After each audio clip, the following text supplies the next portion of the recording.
So controversial decisions still do happen because at the end of the day, this is football, right? This is football.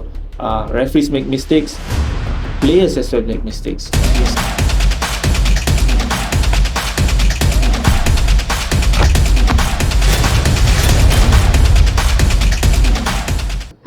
Welcome to the very first episode of Copa Futbolita, the show where we go behind the scenes and learn from some of the top names in football. And we're just a couple of weeks away from the world's biggest tournament in football, which is of course the FIFA World Cup. Thank you so much for joining us, and of course you guys can follow us on Futbolita if you want to know more. Futbolita TV as well to follow up on the show. For our very first guest today, we wanted someone who represented elite football and also someone who has officiated the game from one of the most intense position possible, and also part of the officiating team at the FIFA World Cup Qatar 2022 as a VAR referee, and also the FIFA Women's World Cup, the AFC Champions League Elite Final, as well as some top games in Indonesia, guys. Today I'm really happy to welcome with me to the show Muhammad Taqi, FIFA referee. Taqi, thank you so much for joining us.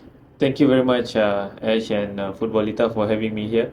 It's indeed a great pleasure and honor to join you again, once again, but on a different segment, and I hope I can share my experience and have something to learn for everyone. There are many kids out there and many people in the industry who talk about you, and they saw our videos where you were, during the red card segment, and you were teaching us how to be a better referee, and a lot of them asked and requested. So we are very happy to have you on the first episode.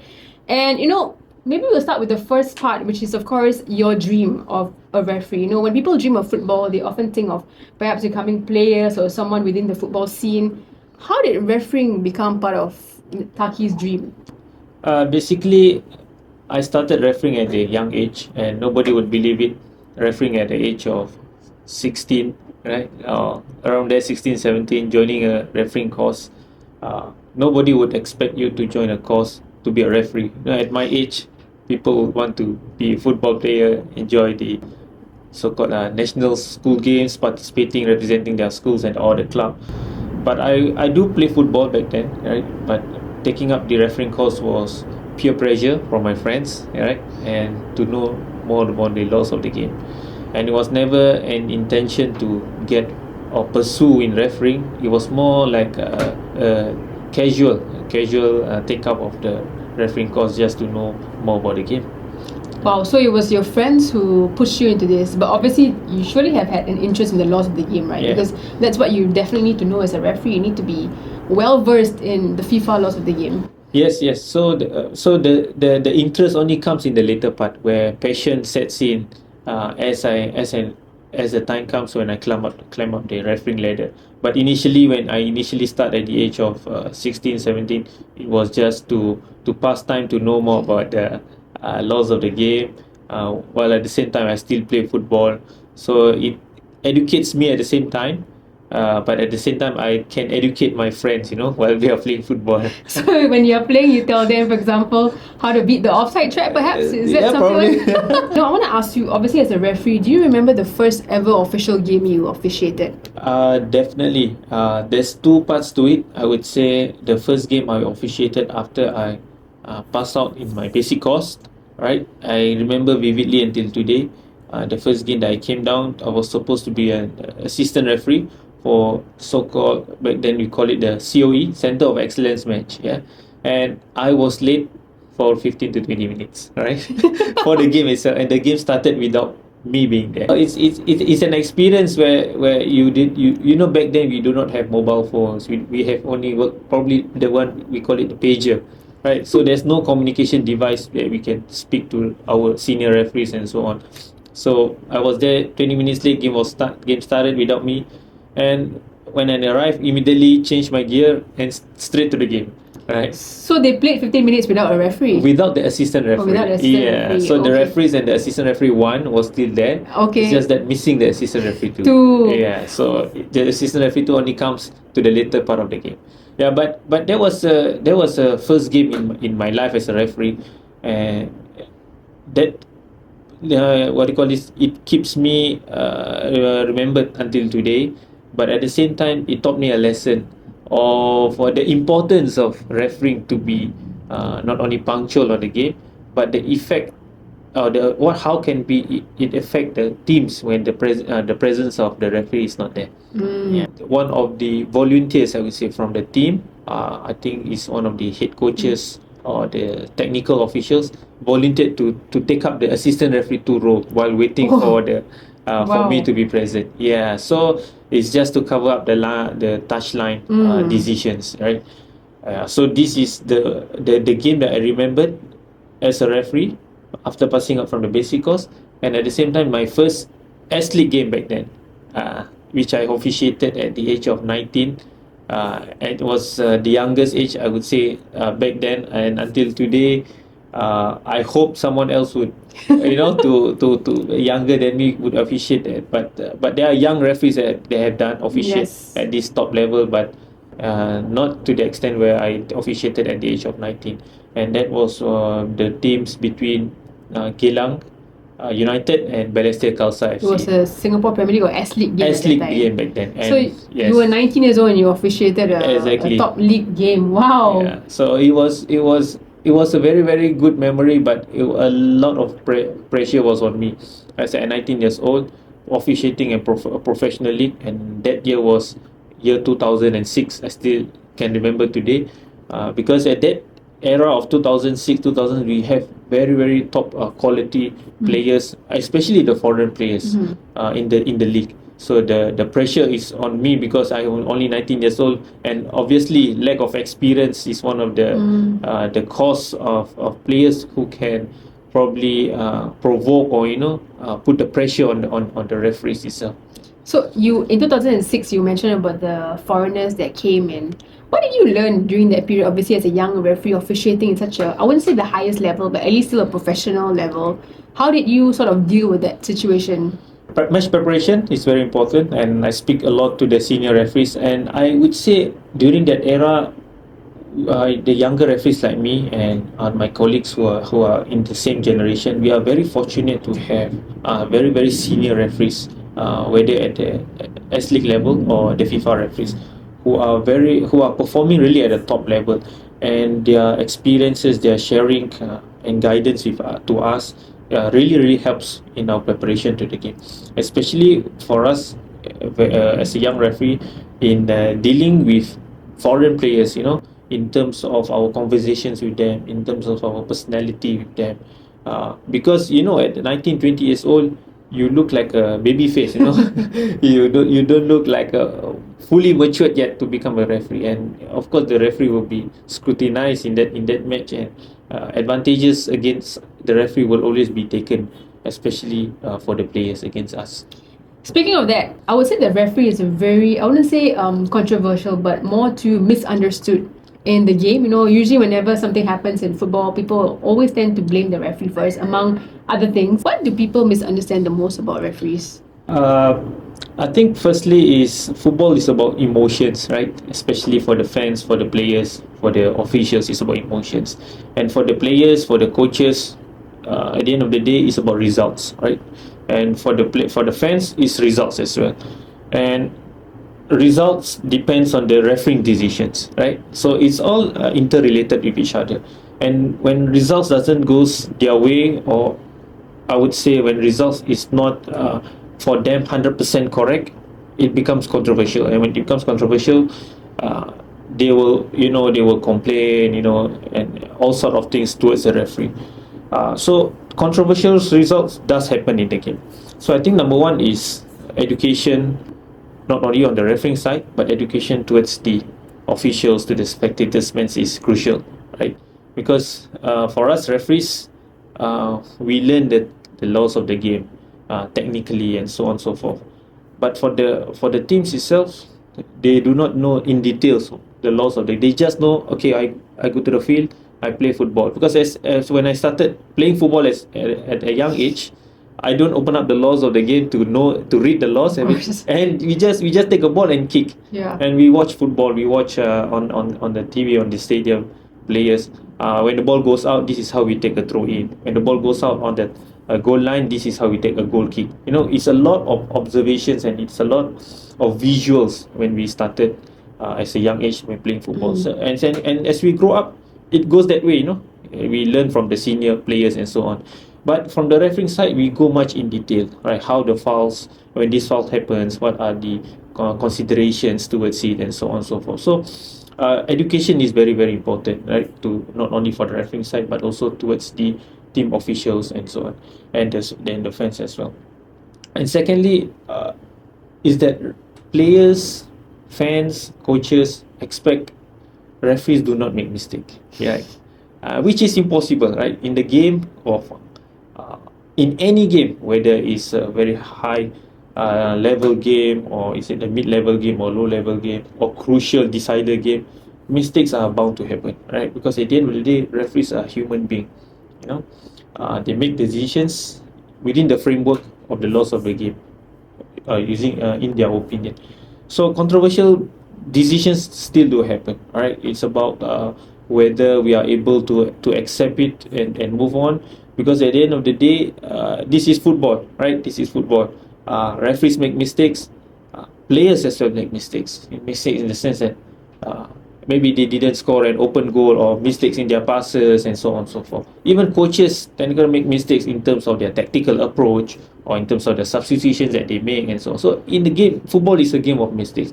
So it's how we minimize it and accept that these mistakes happened, and embrace it accordingly. Yeah. Well, that's very important what you said about mistakes, because recently, or not very recently, in the last couple of years, there's been something very controversial, something that has taken over football, which is VAR. And Taqi, you are a VAR accredited referee. You used VAR at the World Cup, and we'll talk about the World Cup in a bit. But just a little bit before we get to that, it's a little bit about the pressure and the nerves. Do you still feel it like before you do a big game, because you've officiated some big games, and we'll talk about it as well later on, but do you feel any of this pressure? As always, yeah. Whether my role as a referee on the pitch, or whether my role as a referee in the VAR, the pressure will always be there. And for me, I would take the pressure as a motivation for my performance on the field of play or in the VAR room. Because for me, I'll take this pressure also as a positivity, because with this kind of added pressure that you have in the game, it will keep you focused. It will keep you that you want to remain focused. You want to keep your decisions as much as possible the best way that you can, to benefit for both teams. Because when you do not, if you lose this pressure before the game, for me, is that it may be something that you are complacent of, right? And which is not, I do not want myself to be in that spot, right? Because if I'm going to put myself in that spot, then even before the game, I'm already losing the battle, because I'm too overconfident, I'm complacent about the match. And that is where probably, from experiences, mistakes start to happen when you are being overconfident or complacent in the game. Yeah. Well, obviously, I have to ask you about the overconfidence and the complacent. That means that there has to be a lot of prep that goes into match preparation. Obviously in football, we have the coaches, they go through tactics and they go through all this analysis. But what about referees? Do you all have the same meetings before games as well to prepare? Yes, definitely. Of course, when we grow up, when I grew up as a young referee, it doesn't start that way. To understand football a little bit more in depth. We just come to the game, take a whistle, prepare ourselves well, just in the fitness here and there, and officiate the game. But as we move on to the higher levels of football, the importance of preparation, match preparation, within your team, as well individually, is very, very important. Because that is how we need to, in order for us to have a successful completion of the match, the preparation before the game is very important. And the preparation starts not from the day before or 2 days before the match, starts when you are given that assignment, right? Sometimes you are given the assignment in the international competitions 3 weeks or 4 weeks before the game, or sometimes it may be even 2 weeks. And in the local leagues, it can come sometimes 2 weeks, or 2 to 3 weeks before, or even sometimes 1 week before, right? So the preparation starts really early, and there's a lot of factors or things towards the preparation of the match.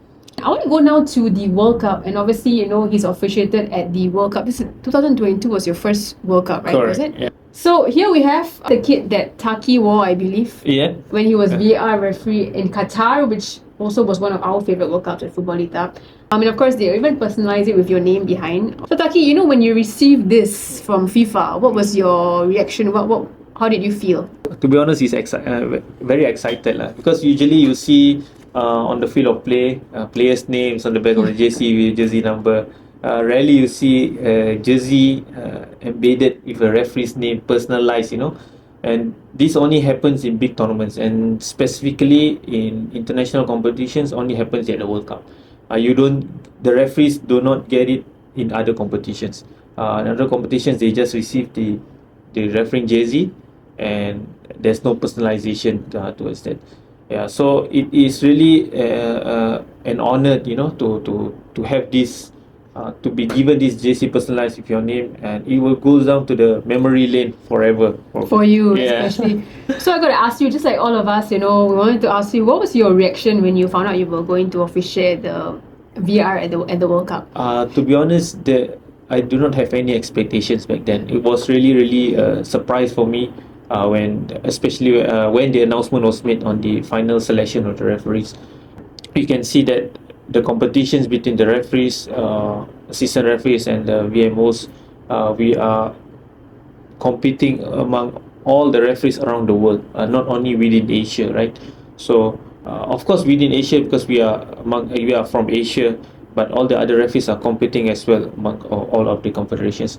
So the challenges, the criteria to be there is very, very it's very, very high. Yes. Yeah, very, very high, and you are always being scrutinized for all your performances. And the project, usually the World Cup project, doesn't start 1 year before. It starts when the previous World Cup ended. So it's a 4-year project, 3 to 4 years project. It goes for the referees. Yes. So the federation and I would say the referee analysts as well. Yes, coaches, referee coaches, referee analysts, referees, fitness instructors within Asia, because we are fall within Asia. AFC, so yeah. AFC will monitor us. Yeah, so we falls under the umbrella of AFC, and this project comes from 3 or 4 years before the next World Cup starts. Yeah, so it's gonna be it's a long journey. It is something that for the referees, it tests not only your patience, but tests your psychological preparation, still your mental strength, because people will think from the outside 1 year before, oh, are you in the list or not, but to be honest, the project or the preparation, the homework starts 3 or 4 years before, which people doesn't see.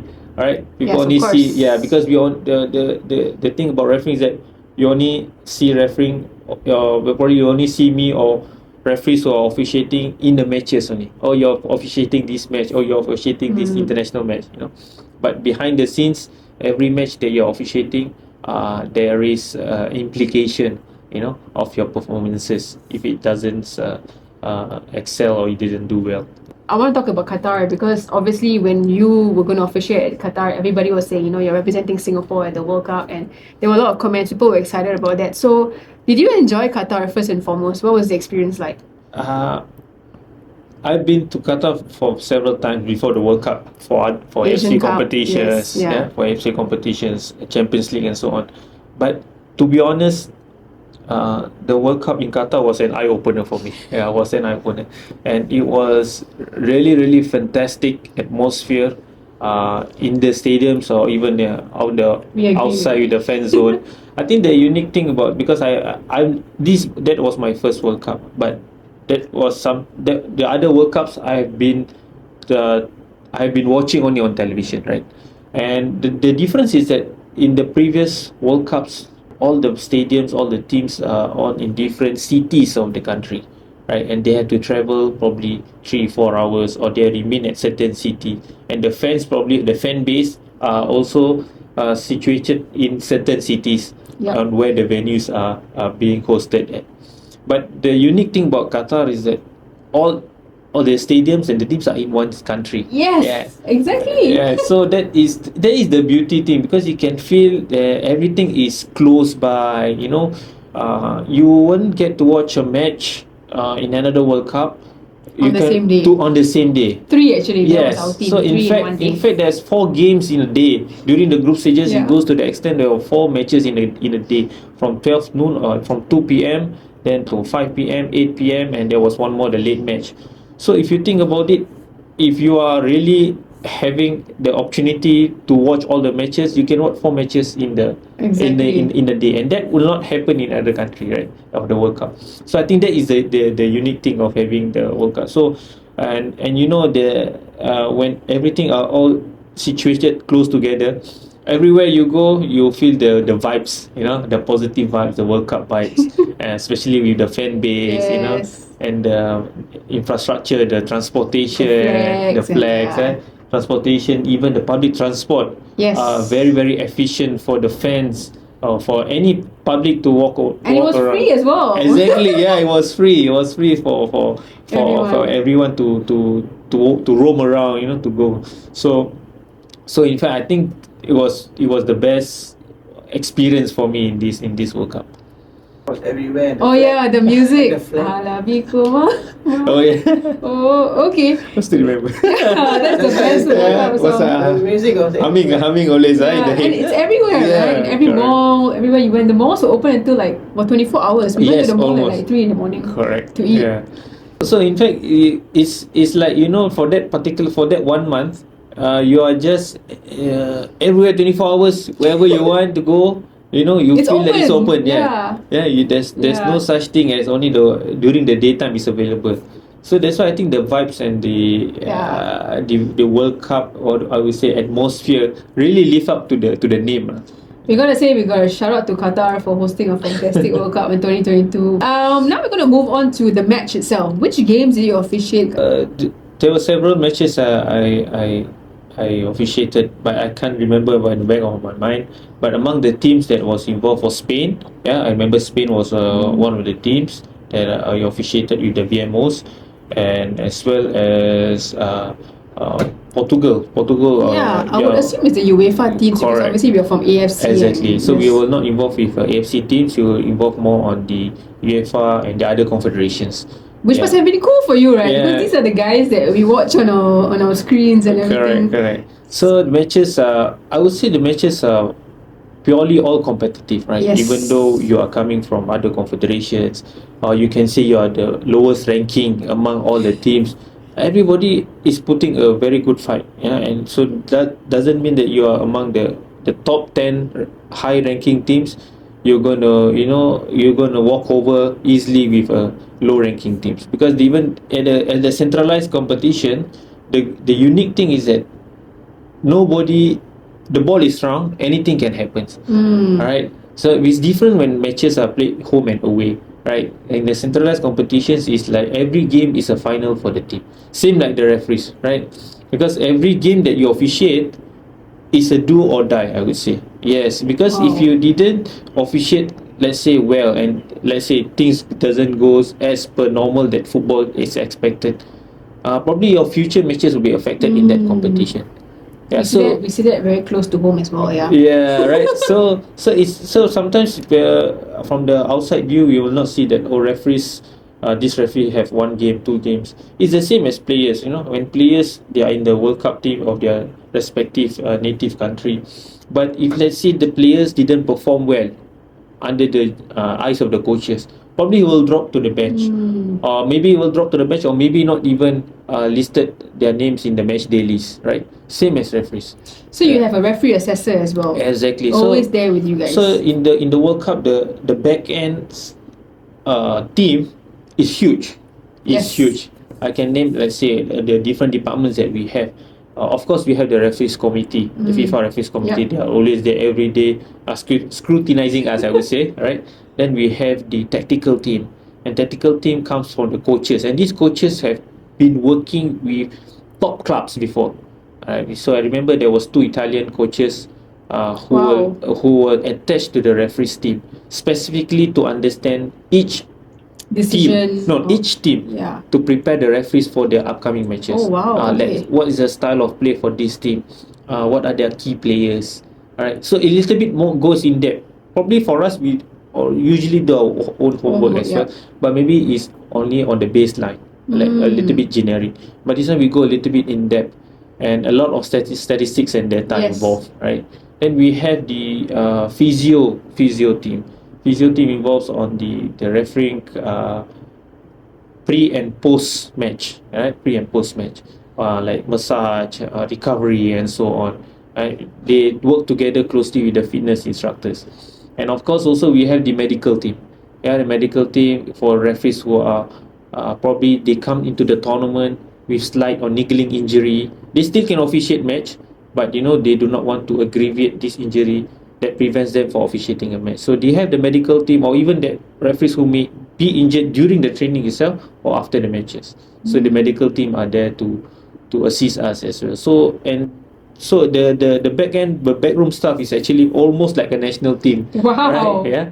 Yeah. Intense, Taqi. Yeah. Very intense. Yeah, Huge team, yeah. So even we have I would say in big competition, because it was my first time there, to the extent that we have like nutrition in the sense that to ensure that, okay, of course, the food, additional food preparation for us, like maybe what do you need, and yes, just of course. in terms of To ensure your productivity, I would say. correct, Right? at the end of the day, what we need, or not say what we need, is that what does the competition need is the performance of the referees on the field.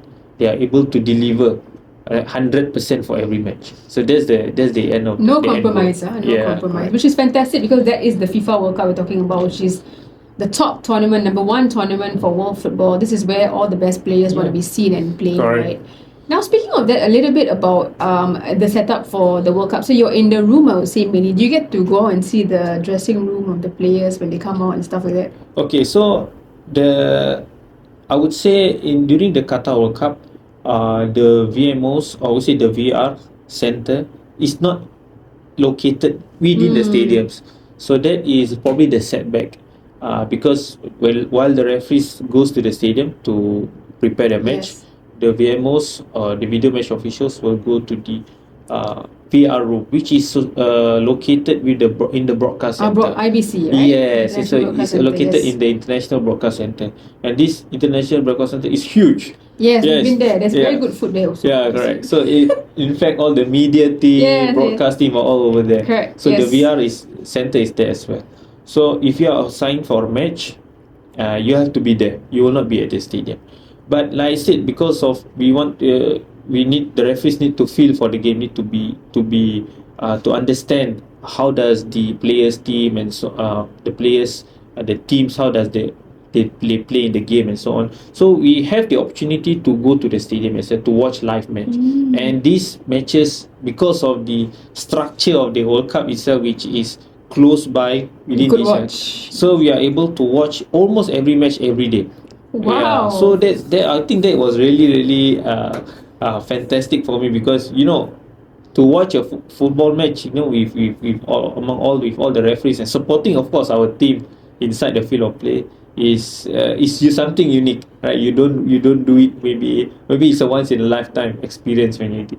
So we still do go to the matches, but from the VR's perspective, when we are appointed for a match, we just need to be at the broadcast center. The head of FIFA referees, I believe, is it Mr. Pierluigi Colina. Colina? Was he around to speak to all of you guys, or did he say anything? Because as you all know, he's a very iconic referee. I was just curious whether he said anything to you. Okay, guys. so the Colina and his team and the referees committee was there throughout the tournament every day, and I would say he's in charge for all of us.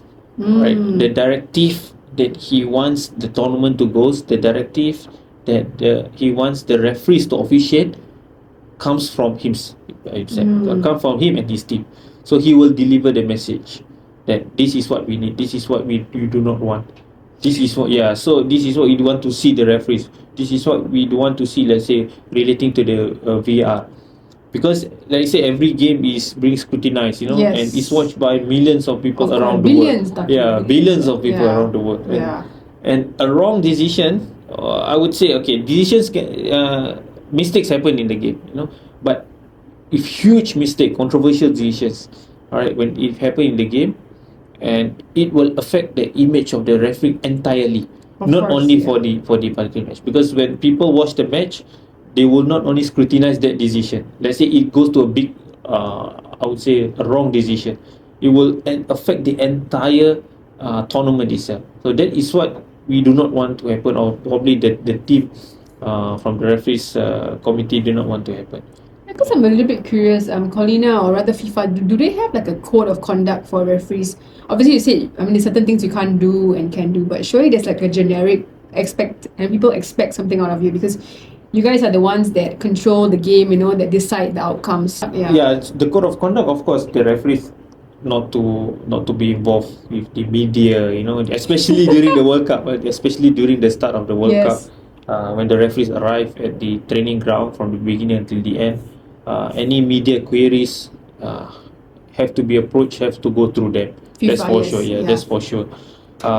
But in terms of the referees itself, right? In terms of the referee itself, for me, when I arrive at the World Cup, you can see that the referees are of different level. Yeah, of a different level. Just that the aura when you step in, when we all in the briefing room together, just on the first day of the training ground, right? The first day of the training because we arrived there almost 2 weeks before the start of the World Cup. Yes, Yeah, of course, yeah. almost 2 weeks just to get ourselves prepared and training is very challenging because the 2 weeks that before the start of the first game, it seems very very long. Yeah, because the routine that we go through, the preparation is almost the same every day, right? It's like embedded inside our head what is required, what is not required, and during that time is the pressure that added on to the referees is huge. Sometimes when I was there, I was thinking that I'm already under pressure when in the game, even outside the game in the preparation, I'm already feeling the pressure because of the I would say the instructions that are given by them, right? So but if you want to complain about pressure, then someone else will ask you, then you are all elite referees. That's why you are Yes. selected for the World Cup. So we need no choice. We need to embrace this pressure. But how are we going to embrace this pressure? We are not going to accept and we're going to complain. No, right? Because if not, we will not be here. Someone else would want to be here, right? So Yes. because you are there, because you are able to take the challenge. You're Right? the Because best in yeah, the you are the world. best among the best. You are Yeah. able to take the challenge, and I tell myself that I believe in that. I believe in that because if not, you will not be selected to be here. You are here because you are selected based on your meritocracy or your performance, your ability to adapt to the changes. Yes. Because probably for me it's the first time to the World Cup. For other referees, maybe it's a second or third time, right? Some of the referees maybe the fourth time. Yeah, but for all the first, they have already experienced the previous World Cup, right? But for some of us who are, well, maybe most of us, majority of us, it's the first time. This will be it's an eye opener. The expectations is really really high to the extent that uh, sometimes you want to take a break from even before the start of the tournament. Yeah, yeah, to get yourself away pressure, from huh? to get yourself away from football, just to ease your mind, Clear your mind. clear yeah. your mind, and so that when you come prepare, when the day comes the next day, you are fully focused and able to absorb what is being taught or what is being uh, what I say commanded, instructed. I say instructed to us, because at the end of the day we need to deliver this to the to the game itself. Yeah, I mean, you mentioned all the elite referees. I'm sure you made some friends or you spoke to some of them.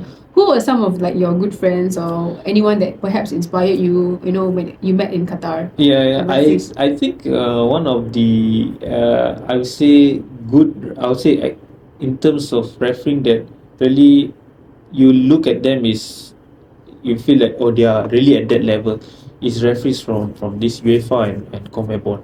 Yeah, obviously firstly I think because it's of their physique, right? Asian physique and European physique and South American physique are different, right? Yeah. It same goes as players, right? Not say that we are small, but it's just that their build size is a little bit bigger than us, even though we may be same height and so on, but in terms of their personality, their physical appearance is already a step ahead, from the other referees, right?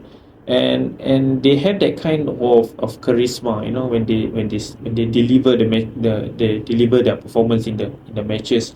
It is something that I will take it as a lesson for me, which I still today I will use it in my own matches. Yeah, because the way they portray themselves as a referee, uh, because when you realize that these referees are handling players who are maybe the same level, I would say. Same level in the sense that because they all come within the same confederation, right? Let's say the European teams or the converting. So they are able to understand the players probably more than what we had from Asia side, right? Yeah. So this is something that small takeaways that we need to learn in terms of how they manage the players, how they manage the game, how they speak to the players, because nowadays when we speak to the players, it's not just speaking for formality's sake. The players are now intelligent as well.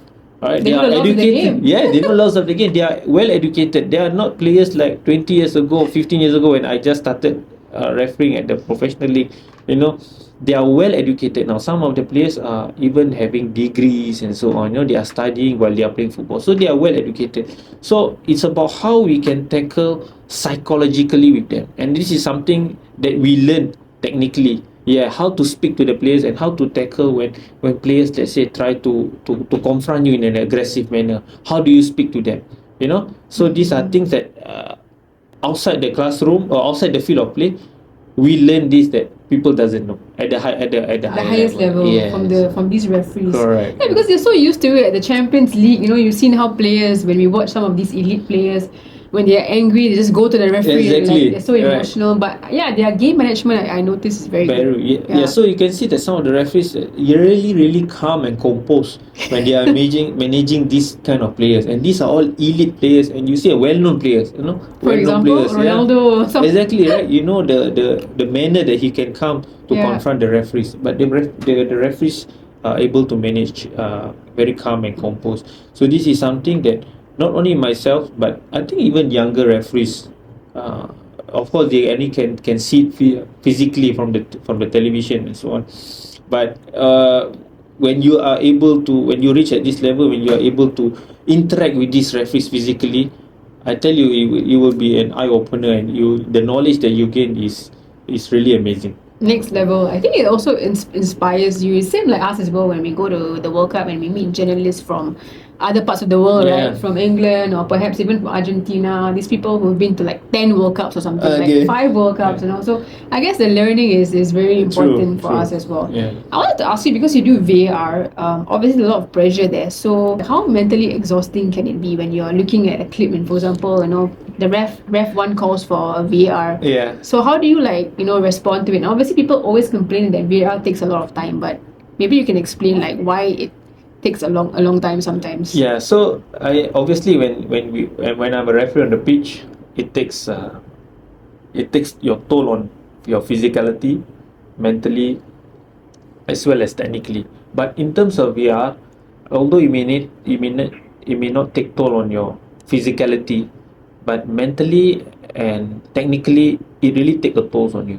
Why I say that? Because the referee on the pitch can make a mistake, and that's why the VR is there for, right? The VR is there to correct the clear and obvious error by the referee.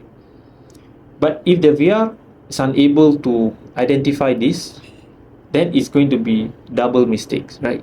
Mistake by the pitch, by the referee, mistake on the pitch by the referee, and mistake by the video match official. And that's going to be double mistake. And this is not acceptable, right? Because the VR is to correct the mistake.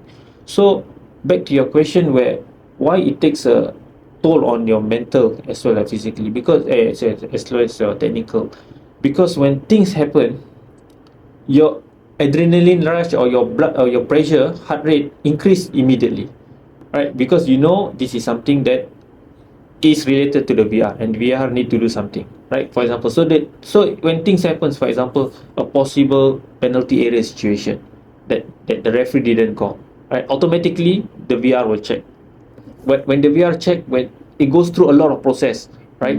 Such, for example, okay, let's say we have a one possible. I give you an example. Let's say it's a handball missed by the referee, right? So now the VR have to look at this situation of this handball, whether this is a handball offense in the first place or not, right? Yes. The ball did touch the hand, but whether it is an offense or not. And so the considerations walk through the process, walk through the VR mind, right? Of course with his team, but it has the lead VR will take the lead, right? The head VR will take the lead, and considerations, for example, for this particular situation will go through step by step, right? For example, the hand, was it away from the body? let's say making the body bigger or not, or there any additional movement and so on and so forth, right? Yes. And if it falls into that considerations that okay, this is an offense, then before even we call to the referee, we need to check was there is an example, there is any lead up offense towards this handball, Yes. right? For example, maybe there's a possible offside or possible foul before that. So it's a step by step process that which people probably on the TV expect the VR to immediately call, hey, the replay immediately, in the broadcast within 2-3 seconds, boom, the replay comes out already. Right? Right, and you expect, hey, this is clear handball. Why the VR? Why sleeping? Yes. We need to double check the loss of the game, Correct. obviously. Yeah. So the process before even calling the referee, all these from A, B, C steps are being done. Okay, being checked. Then we can invite the referee recommend the referee for the on-field review. So when you recommend, that doesn't mean that the referee has to. Exactly. So that when we recommend the referee to the screen, it is to inform him that okay, we have checked this incident, and for us in the room, this is an offense based on the considerations that we have. So we will explain to the referee, right? But then at the end of the day, the referee will decide whether because he already seen it once live, and now he's seeing it second time from the replay, right? So if what he see in the field of play is different from what he see on the screen, then probably based on the considerations, then he will take the necessary correct decision accordingly, right? But if he's not going to change his mind because what he see on the field and what he comes to the screen is the same, then probably he will remain litigation. So at the end of the day, the decision still comes from the referee. The VR doesn't decide whether it is offense or not offense. Yeah, but the steps on calling the referee whether is it an offense or not, it takes some time to process this, and it doesn't come immediately like what we watch on the TV. 2-3 seconds is a handball, and you expect the VR to call the referee immediately. Sometimes I think we waited like 7 minutes before. There was one decision that was 7 minutes, and I would imagine that's a difficult decision for the referee to make. He probably has to check with how the assessors and his lead, like you mentioned. Exactly. Right? So that's why not only the VR plays an important role, the skills of the VR as well plays an important, because the skills of the VR in terms of processing the information of not only processing the information of that incident, but finding the angles, because the angles of the cameras in the stadium in the World Cup, let me tell you, we have 40 plus cameras, 40 over cameras, and all that 40 over cameras are accessible by the VR. Yeah. Do you have fun with all the cameras? Yeah, we have, but we need to memorize the cameras as much as possible. Correct, the angle, because so that when the incident happen, we will know we can at least recall back which camera will show the best angle, right? So this is a challenge that the VR, because coming to the World Cup, 40 plus camera, when before we came for other competitions, we started with, let's say, 8, 10. Or maybe in AFC competitions, maximum we have 16 or 15 cameras. Or maybe slightly bigger competition, we have about 20 cameras, 21, 22 cameras. Plus the drone camera as well. Do you guys find that useful, like the footage from the drone cameras? The spider cam. Yes, the spider cam. Yeah. It's useful when we have incidences inside the goal area. Or even sometimes when violent conduct incidents, when other cameras are not able to capture something off the ball, the drone, the spider cams may help to find the incident. So that's why I think it's the VR, as much as you go along, more and more years and more matches, you will adapt to these skills and learn that the cameras are very, very important for the skills of the VR. Not only your knowledge and the laws of the game, your skills as a VMO or video match official, but the understanding the camera plan, alright, and also your communication with your team, because you are working together with we call it the replay operator. Replay operator is the one who will provide us the camera angles. And this is not a referee. These are a all broadcast person. Correct. Exactly. So this replay operator is a broadcast person, and imagine he's probably handling. Poor guy. Can't even imagine the pressure he goes under. So in some competitions we only have 10 cameras or 20 cameras, so maybe we have one operator. But in the World Cup, when we have 40 over cameras, we have 2 or 3 replay operators. They may need to assist us, right? So that's why I say it's the process in the World Cup, probably in the game like this, is sometimes the VR feel the pressure that they do not want to miss a single thing, right? That's why sometimes they take a little bit long to check. because the pressure, when sometimes when you are already inside the room and the situation happen, maybe the heart rate goes to 180, 190 without even running, and maybe you're perspiring. Wow, Yeah, perspiring, and there's air conditioning and even all. it's air condition, right? Can't imagine. Yeah, Yeah, so- sometimes like before the game when they're introducing the officials, they will show the four officials on the pitch, but then they also show the VAR room, and everybody looks so calm if you look at the cam. Yeah, But we don't know exactly. like what's going on. Now you say everyone is sweating in the room, huh? So yeah, of course that was before the match. Everybody is calm and composed. The whistle haven't been blown, you know. But in terms when there's a review going on, you know, they say that it's very important the VR who is taking the lead to remain calm and composed even in the room, because if you get to the panic button, you press the panic button, the other teams may join the bandwagon with you, and when the panic button is on, it will be chaotic in the room, and when the chaotic in the room, decisions may not go correctly. Panic button is when they start to agitate Exactly, or yes, they correct. pressure you, right? Correct. But have you ever experienced that? Like Yeah, when- sometimes it may happen, because sometimes when you try to find the angles and you cannot find the angles, but maybe your colleague is saying that, no, you can look at this angle, you can look at this angle, you can find this, but when you try to find, you couldn't locate where is this incident that probably showing that kind of touch. Let's say you want to find the touch on the of the handball. Sometimes the handball is really difficult, right? And we have seen in some cases in the recent weeks where the ball touches the hand, we don't know whether the ball touched the hand or not. It's just you know, whether Yeah. because there's no change in the trajectory of the ball, so it goes to that extent of really fine details to Wow. find whether there's a touch. But at the World Cup we have plenty of technology, right? Maybe some of us may not know. Like I say, okay, apart from the VR technology, Yes. right? We have the goal line technology, the goal line right? Goal line technology is known to many of us. Then we have the semi-automated offside.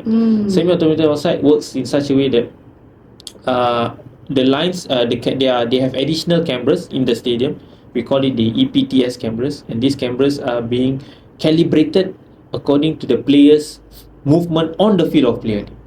So every time the players move, the ball kick, the offside line will be triggered automatically, right? So it saves time in that sense, that Yes. for the VMOs to even put the lines when there is an offside situation. So that's why we call it semi-automated, because at the end of the day, we still need the referees or the VR to interpret whether this is offside and Yes. so on. Then we also have they have the chip on the ball. Apart Oh, from yes. the chip on the ball. In the ball, yeah. Apart from which it works together with the calibration of the camera for the offside, but it also give you what do you call this? We call it that, like a heart rate, like a trigger on the screen to show whether there's a touch on the ball or not. For example, if the ball is kicked, then it will go pop, it will spike up, right? So if the ball is rolling on the ground flat, then it will go slow spike. And there's Like a the kick. speed Yeah, the of- speed of the ball. So, for an example, if we cannot find cameras that really there's a touch on the ball, for example, the handball. So right. So what happens next is that we will go into All these this technology technologies. to see whether there's a spike or not. Let's say before the ball crossed the goal line, Wow. was there a touch by the attacker's hand on the ball or not? If there is a movement on the ball, even the slightest of the finger or the Then hair, it is a handball. yeah, then we will capture it as a handball. So it's not just VAR, it's not just the replays, it's all these technologies that helped you as well. That can help you as well. Exactly. And this is something that we as a VR only we can use it or during this tournament, and the preparation only start maybe like 10 days before the tournament. Yeah, of Yeah. course we have the technology service provider to help us with all this. Right? That's why it's important for us to work hand in hand with the replay operator, because they are part of our team. They are part of our team when in the game. Because if we do not work hand in hand, then it can be Chaotic. it can be chaotic in the VR room when things happen, and this is the least that we want it to happen, especially when we have crucial decisions to make by the referee. I'm sure like Sir Arsene Wenger had something to do with that, because Arsene Wenger is obviously, I think, head of technical at FIFA. Correct. He's got a very important role to decide the rules of the game, perhaps, and even all these technologies. And I believe that they recently introduced some new rules for this World Cup. I'm sure you're aware of it. Yeah. Like goalkeepers are not allowed to hold the ball for more than 8 seconds. Some subs must be done. Aki, do you know about those rules, and what do you think about that? Does it help to help the game? I think the objective, from what I've seen, the changes to the laws of the game recently is about to to extend the playing, not to the extent, to increase the playing time, on the field of play, but at the same time to delay players, to prevent players from exaggerating or in the waste of time, right? Because I think one of the changes is during substitution, right? Yes. They have the so-called the 10-second rule. Correct. For you to leave the field of play. Yep. Right? If you don't leave the field of play within the 10 seconds, then the player cannot enter the field only after 1 minute. So this will trigger the player who's coming out, and also it will hinder players from wasting time. Yes. So I think most of the changes, not only the substitution, even the throw in, Yes, the throw in, the corner kick, all these they come up with 5 seconds countdown when necessary by the referee. So I think it's about to reduce the interruptions in the game. Because at the end of the day, if you think about in this kind of big tournament, the fans pay $1,000 or $100,000 of ticket, worth of Especially tickets. the Americans are paying a lot of money for this World Cup. To watch football, right? Not to watch the players wasting time. At the end of the day, we want to watch effective football. Playing time on the field of play. What do you think about referees having to announce the decisions on the pitch? Because this is a big thing in, I don't know, the US perhaps, or even the Bundesliga, where referees need to tell the audience their decisions. Because obviously fans are important, like you mentioned. Do you think it's a good thing that the whole stadium needs to hear why you have this decision? I think it's good, and I think it's good because at the end of the day, when the referee, let's say previously we do not have announcement in the field of play, we just close the TV screen after the review and immediately took the decision. Yes. Right? If the decisions are straightforward, the whole stadium can understand. Right? Yeah. Okay, it's a handball offense. Referee comes to the review, come back with an offense penalty.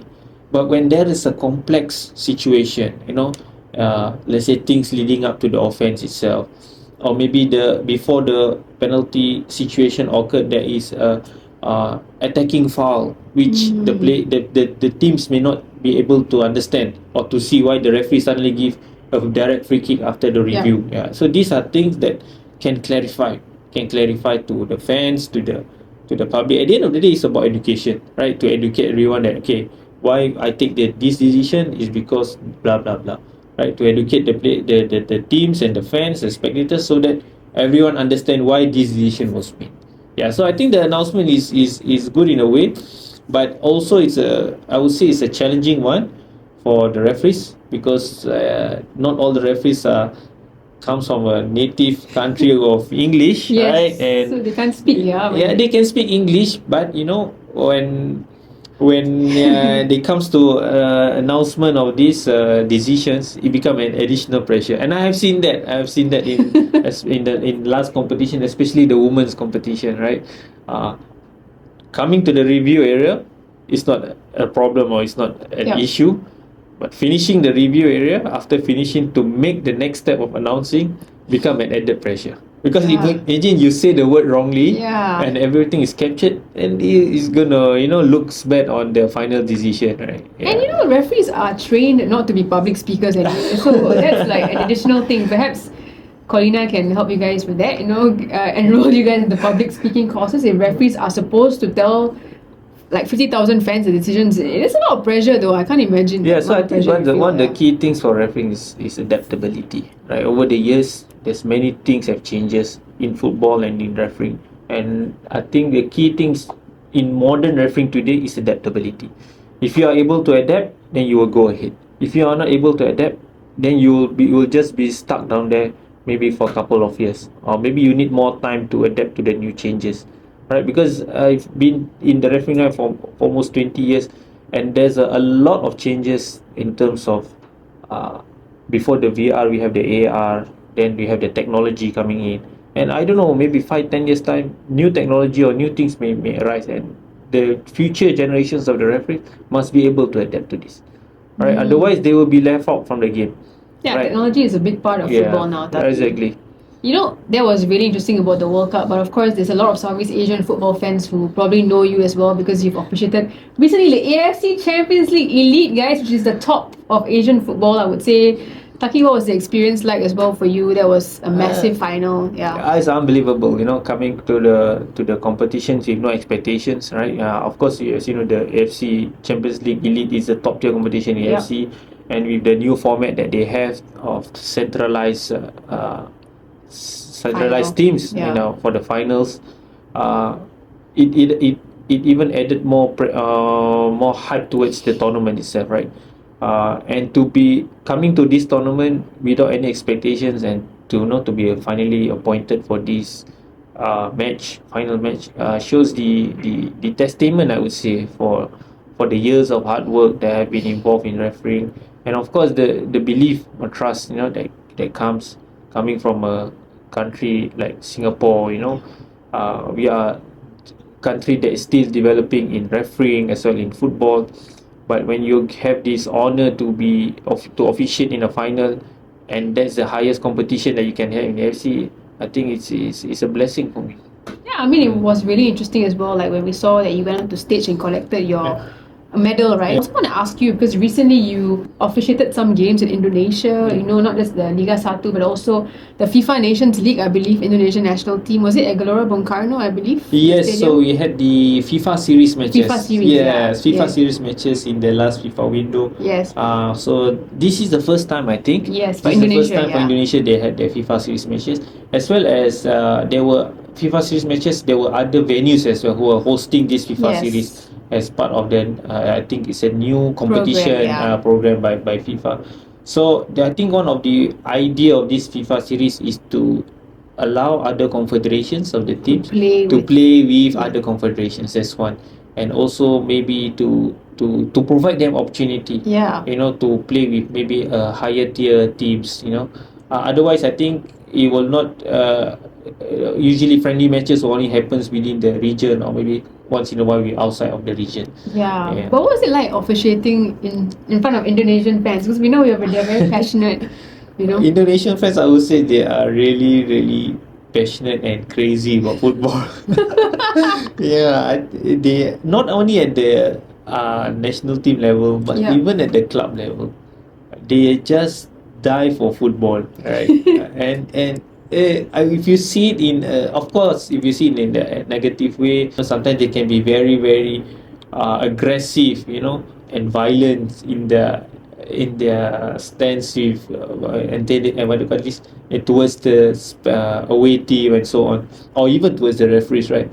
But on the hindsight, if you look at the passion that they put for the football team, you realize that as referees, right, when we have a good crowd, full stadium, of course there was pressure on the referee, but with that pressure you tend to give your your performance, try to rise to that level as well. Same as for the players. The players coming to a stadium with only maybe 100 fans or 200 fans, there's no energy in them, right? So you like people always say the fans are the 12th man in the team, right? The 12th man for the team. And when you have the 12th man for the team of the home team, you with that kind of atmosphere, it just create that kind of vibes that you also become energetic in your matches, to perform well and to do well. And I would say that they are I would say most of them are really fantastic crowd, fantastic atmosphere, that if referees want to really experience this kind of atmosphere, one of the stadium is definitely Gelora Bung Karno. You mentioned not just the national team, but you've also officiated like Liga 1, which is the Indonesia league.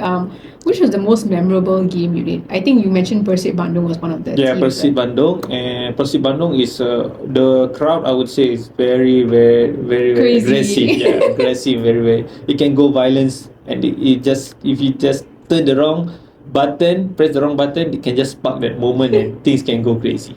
Because I realized these fans, they are reactive based on their actions, sometimes based on the actions of the players and coaches. If the players and the coaches are very reactive, against the referee, and they will influence somehow or other towards the fans, and it will become like a triple effect. And at the end of the day, who will get the pressure on the referee, even though the referee might be having an excellent game. There was nothing towards the the incidences were all I would say normal in any other game, but because of this added pressure by the teams, which goes to the fans, then it becomes much more harder for the referee. Before I was in Indonesia, so there was one team, PSS Sleman. Sleman, Oh, Sleman, PSS yeah. Sleman.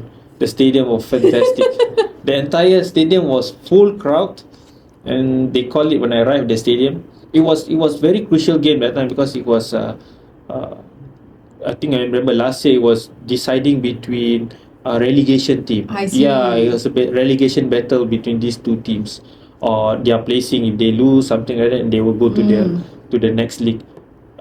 They when I arrived at the stadium, they say this stadium is the fans. We call it the Inter Milan fans. You know, you know the Inter Milan fans, Yeah, right? yeah, I yeah, think of you've been course. to Inter Milan. Yeah, Oh, you know yes. they are very very robust Yeah, and yes, the Inter fans. aggressive. And true enough, when I was warming up, the fans was full, and they were like jumping up and I down on saw the the video stairs. of that, the Yeah, PSS Sleman yeah, fans they were jumping up there, Yeah. and really reflects the same what they said. Say Inter Milan fans, and not only one side, it's almost all Yeah, yeah, the yeah. whole stands on the other side. So you can feel the stadium is shaking. When during the games, because they were jumping up and down, and I know some in the local league. Apparently, some of them were even carrying flares. Yeah, So it's normal, normal, normal, yeah. right? Then the stadium becomes very smoky. Yeah. Yeah. So it really becomes like I thought I was in the Italian league. Or Australia, Indonesia style. yeah. So it was amazing experience. Amazing experience. But did you feel like intimidated? I mean, obviously you were mentioning sometimes the fans react to the coaches and the players. Yeah. Do you ever feel intimidated, or obviously you're confident in your decisions Yes, as well? for me, I still do feel intimidated, right? At times especially when your decisions, you're making the correct decisions, but the decisions doesn't go, let's say, to the home team, right? And with this kind of crowd that you're facing, the decision doesn't go to the home team, and the next moment, if decisions goes again for the home team again, you're gonna get maybe added more pressure, and this affect how we manage the game. Let's say the remaining of the game, are we going to detail yourself in the game still? Are you going to favor more to the home team? No, you cannot do that, right? Because you are referees, you have to be neutral, right? Because you are getting intimidated, just because you are under pressure by the home team, okay, whatever decisions that I can benefit the home team, I give. No, it doesn't work that way. Yeah, but this over the years, I experienced this, right? So now even this kind of intimidation it comes like, for me, I'm immune to it already. I come to the extent I'm at the level where I'm immune to all this intimidation. Yeah, even how bad it be. Yes, still feel that in the game. Yeah. But it becomes immune in a such that I will not get influenced by it. But this is something I think as a referee, you develop over the years. Especially because I believe, if let's say this kind of matches I was officiating at a younger age with lesser experience, it will have a hard knock on me for sure. Influence, yeah. Yeah. You also officiated games in Japan, in the UAE, in Thailand as well. Okay. Can you tell me a little bit about in Japan? Obviously, J League for me, or rather for our team, J League is like the top league in Asia. Yeah. What was it like officiating there? I think it's different culture. Yeah. I think culture around Asia is in Asia is really really unique. We have Southeast Asian culture, we have the East Asian culture, we have the West Asian culture. Southeast Asian is unique because we have a different various culture within Southeast Asia, right? For Japan itself, they are much more. They have this kind of mentality of respect towards the referees, which is I really really appreciate that, because when you officiate matches in the West, in the East, Japan, not too much on Korea, I think probably mostly in Japan, you'll see that the players respect the referees. The respect that they given to the referees really really at the top level.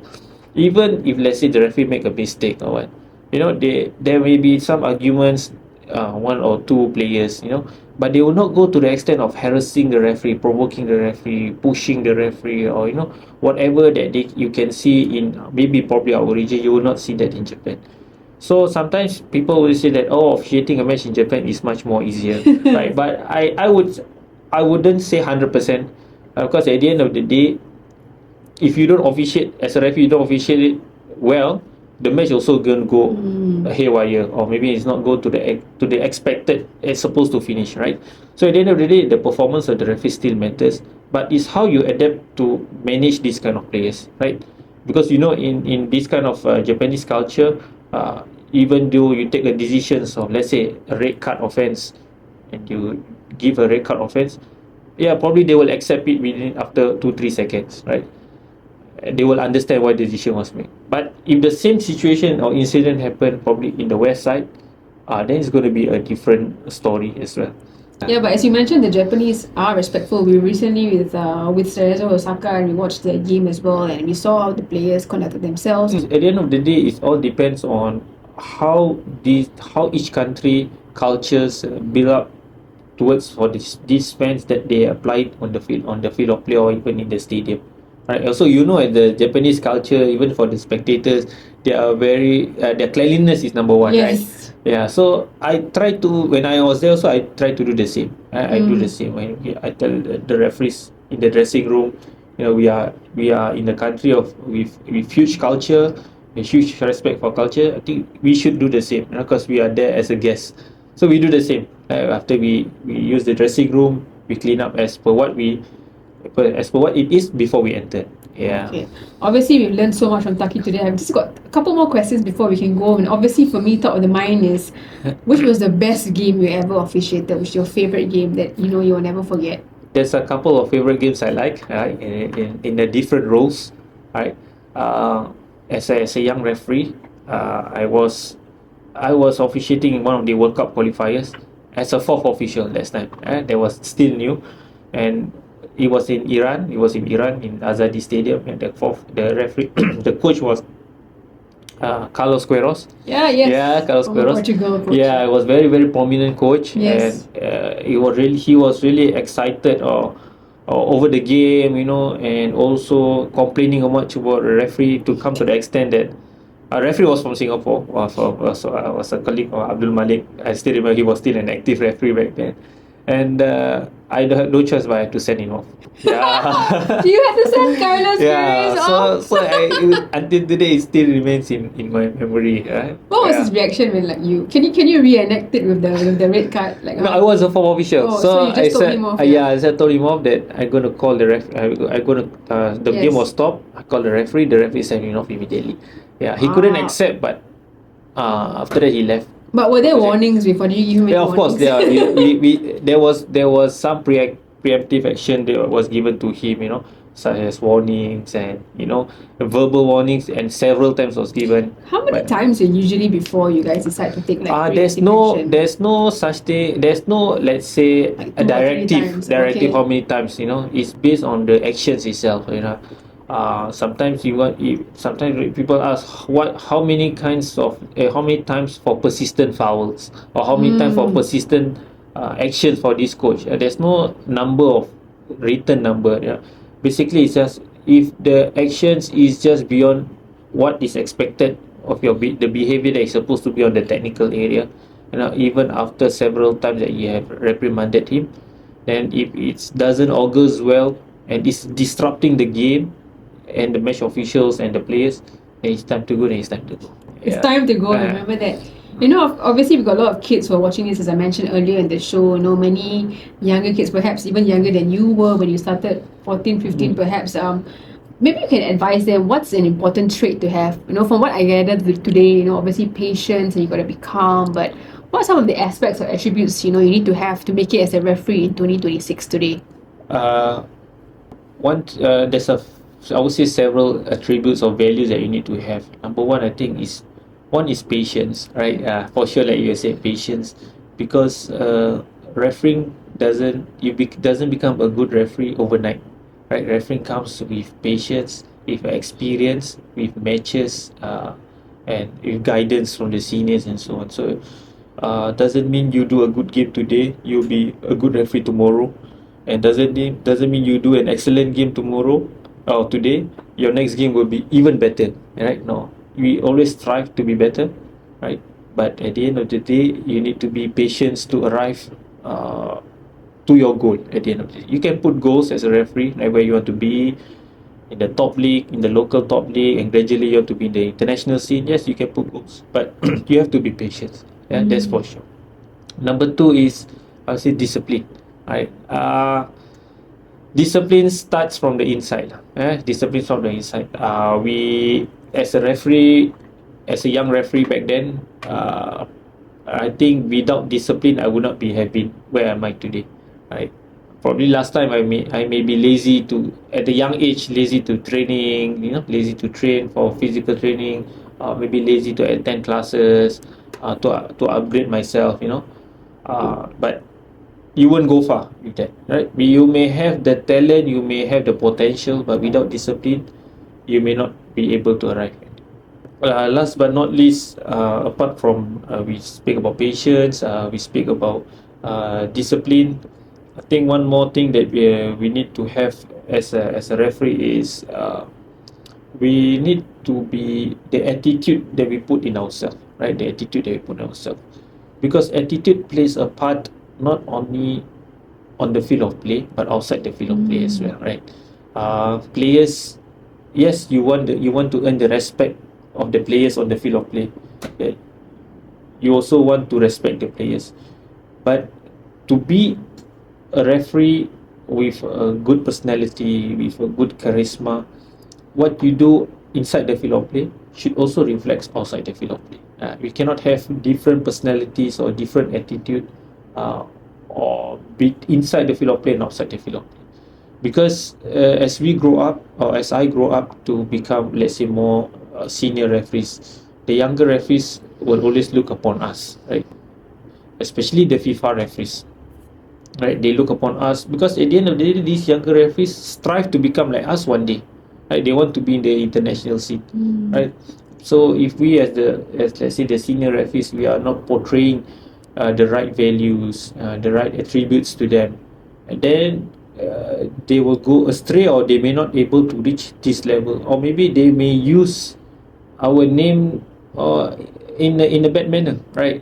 So this is something that these are certain things that we should be focused on as a young referee, and continue to always be positive, because in refereeing there are always setbacks, many setbacks, in terms of your performance, in terms of your fitness, in terms of your technical, right? Because a lot of sacrifice are being made as a referee since a young age, right? So you need to be prepared to face all this, and yes, if you are being consistent with all this, then you'll see the things will come to you. And perhaps you can even go to the World Cup, like Taki over here, who has been, I would say, a very proud ambassador of Singapore football, to have you at the World Cup. I think you were one of the recent ones that when there were a couple of others before you that went. Yes, to Singapore, we right? had a couple of referees who been to the World Cup. Yes, from I think I Singapore. still can remember, the late George Paya. Then we have Viswan Aden, who was assistant referee, and we have Shamsul Maidin, Yes. and we have Jeffrey Goh also at the South Africa World Cup, and then myself. And then yourself, which is fantastic. You joined the Wall of Fame, I would say, for Singapore referees who have been to the World Cup. And we are so happy to have you today, Taki. But before we go, can we get you to do your signature, which you always do? Yeah, I hope we don't red card us, but we are so happy to have you today, Taki. We learned so much from a refereeing point of view, and I hope you guys found all these insights successful. Rather important for us, because so many young kids have come up to us and reached out to us about how they can be referees, and we've learned so many things from you. The attributes, you need obviously to be patient, you have to be strong in your physical attributes, you got to train, and of course you got to have the right character and mentality, which obviously Taki has. So once again, Taki, thank you so much for joining us today for Copa Futbolita. Thank you very much for having me here. I think it's indeed my pleasure to share these things with the younger referees. I hope more referee related information can be done, to create awareness, to create awareness, and to create more younger referees to join